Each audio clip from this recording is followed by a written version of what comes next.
कि जो जीवन में हमारा जो दुख है, तकलीफें हैं, परेशानी है, हम ही उसके कारण हैं। हम ही उसके कारण हैं। ये बात और है कि दुख के लिए हम हमेशा दूसरों पर आरोपित करते हैं, आरोप लगाते हैं कि मेरे जीवन में जो दुख है उसका कारण फला है। हम ऐसा आरोप लगाते हैं, बड़ा स्वाभाविक है ये। लेकिन आप चिंतन करें ठंडे मन से, शीतल मन से, कि हमारे जीवन में जो है उसके कारण कौन है।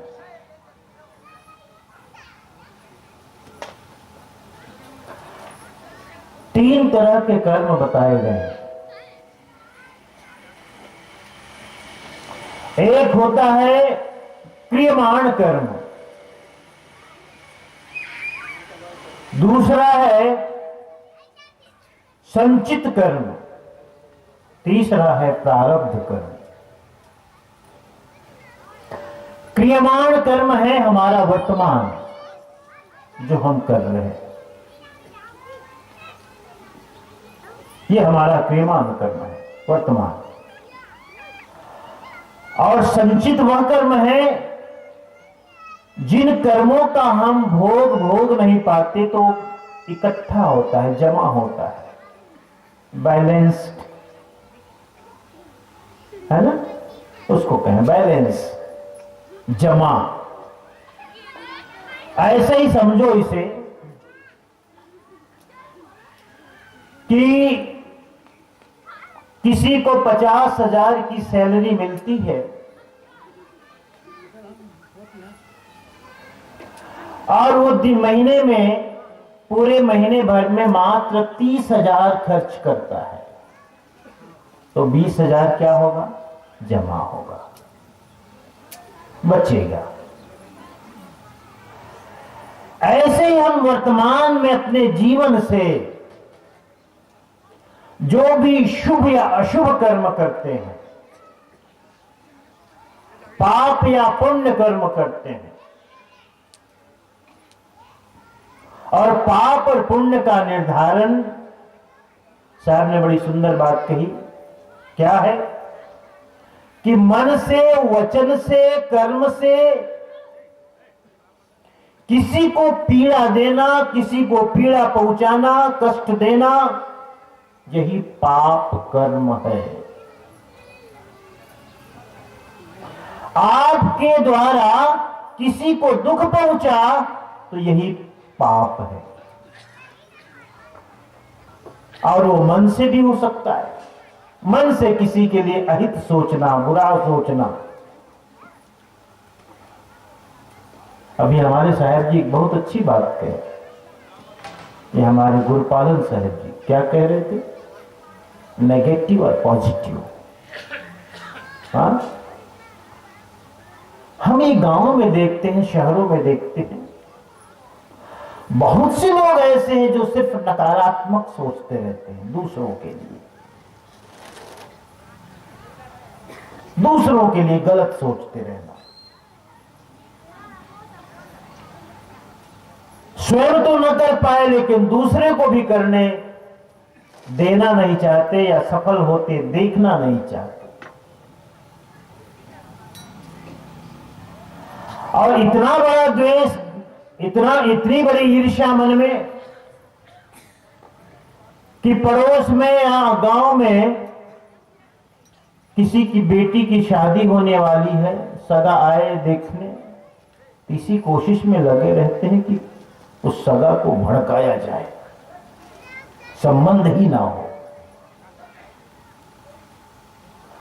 और किसी तरह पहुंच करके, जैसे भी करके, या बाहर गांव में जाके, भैया थोड़ा रुकना, एक बात करनी थी।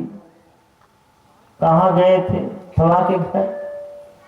कैसी लगी? अच्छी तो है, बस अच्छी है देखने में, चरित्र एकदम गिरा हुआ है, भड़का दिया।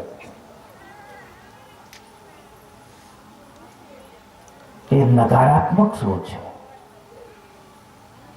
दिन रात हम नकारात्मक बातों में मन को लगाए रखते हैं। किसी की चुगली, किसी की निंदा, कैसे उसकी बुराई हो, कैसे उसको केस मुकदमे में फंसाओ। बहू बेटी दिन रात इसी सब में मन लगा रहता है। कितना नकारात्मक भाव, मन में जहर ही बस डाल रहे हैं, उड़ेल रहे हैं, जहर है ये सब। और जिस बात का निरंतर आप चिंतन करते रहोगे, वैसी परिस्थिति आपके लिए उपस्थित होती चली जाती है। बिल्कुल सत्य है, अनुभवगम्य है।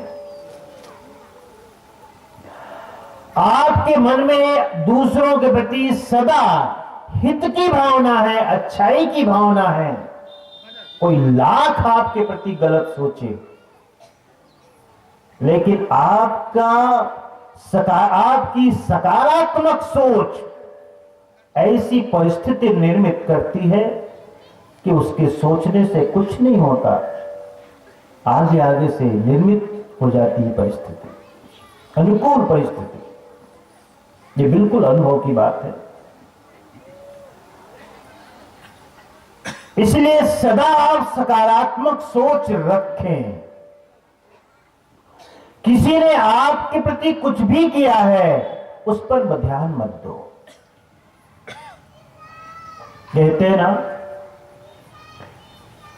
एक गिलास है, पानी से आधा भरा है, उसे दो तरह से कहा जा सकता है।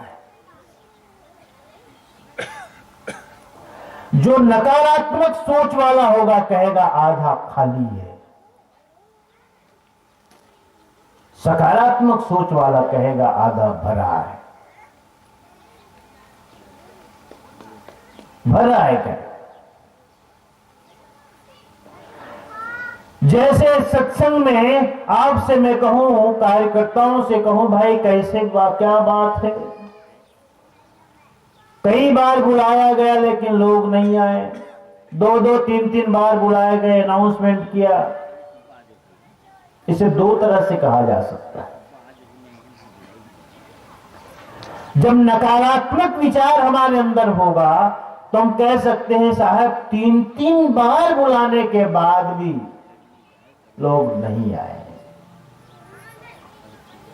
लेकिन सकारात्मक सोच वाला कहेगा 3-3 बार बुलाने के बाद भी बहुत लोग आए हैं, और जो नहीं आए हैं आ सकते हैं, आएंगे। 3-3 बार भी नहीं कहेंगे, वो मात्र 3 बार कहेंगे। देखो, मात्र 3 बार ही बुलाया गया लोगों को, लेकिन फिर भी बहुत लोग आ गए, और जो नहीं आए हैं वे भी आ जाएंगे। नकारात्मक वाला क्या कहेगा? 3-3 बार बुलाने के बाद भी लोग नहीं आए। देखो, दोनों में अंतर है। मन में हमेशा पॉजिटिव, सकारात्मक सोच रखें, और सकारात्मक सोच में इतनी शक्ति, इतनी ताकत है कि कोई भी आपका कुछ भी बिगाड़ नहीं सकता। उसकी तो परवाह ही मत करो, आप चिंता ही मत करो। कोई आपकी लाख बुराई चाहे, लेकिन कुछ भी नहीं कर सकता। आपका यदि चिंतन सकारात्मक है और संकल्प मजबूत है, आप अपने रास्ते में आने वाले हर पत्थर को जिन लोगों ने बाधा के रूप में रखा है, रुकावट के लिए रखा है, आप उसे सीढ़ी बना लोगे, उस पर चढ़ करके आगे बढ़ सकते हो।